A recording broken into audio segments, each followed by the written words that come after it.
कोल्हापुरात महसूल, मुद्रांक शुल्क, नोंदणी आणि भूमी अभिलेख विभागाची आढावा बैठक महसूल मंत्री चंद्रशेखर बावनकुळे यांच्या अध्यक्षतेखाली पार पडली. नागरिकांचे प्रश्न स्थानिक पातळीवरच तातडीने सोडवा, महसूल संहितेचे काटेकोरपणे पालन करा आणि अधिकारांचा वापर जनकल्याणासाठी करा, अशा स्पष्ट सूचना बावनकुळे यांनी अधिकाऱ्यांना दिल्या. कोल्हापुरात महसूल विभागाच्या कामकाजाचा आढावा घेत महसूल मंत्री चंद्रशेखर बावनकुळे यांनी अधिकाऱ्यांना लोकाभिमुख प्रशासनाच्या सूचना दिल्या. नागरिकांचे प्रश्न आणि अडचणी समजून घ्या, स्थानिक स्तरावरच प्रकरण निकाली काढून नागरिकांना जलद न्याय द्या, तसंच महसूल संहितेचं पालन करून पारदर्शक कारभार करा, असे निर्देश बावनकुळे यांनी दिले. नागरिकांच्या मालमत्तेचं आणि शासकीय जागांचं संरक्षण करणं ही महसूल विभागाची जबाबदारी आहे.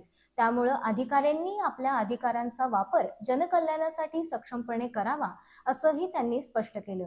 दरम्यान नागरिकांकडून प्राप्त झालेली 750 पेक्षा अधिक निवेदने तातडीने संबंधित अधिकाऱ्यांकडे पाठवून येत्या 3 महिन्यातच त्यांचा निपटारा करण्याचे निर्देश महसूल मंत्र्यांनी दिले.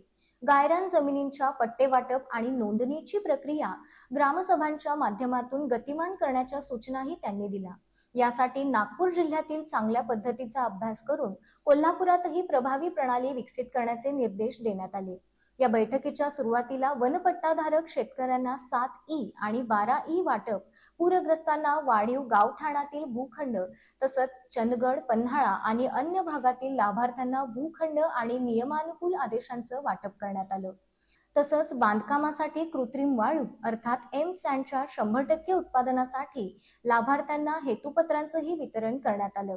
बैठकीला आमदार अमल महाडिक, राहुल आवाडे, अशोकराव माने, शिवाजी पाटील, महापौर रूपाराणी निकम, जिल्हाधिकारी डॉक्टर विजय राठोड यांच्यासह महसूल, भूमी अभिलेख, महानगरपालिका आणि जिल्हा प्रशासनातील वरिष्ठ अधिकारी उपस्थित होते.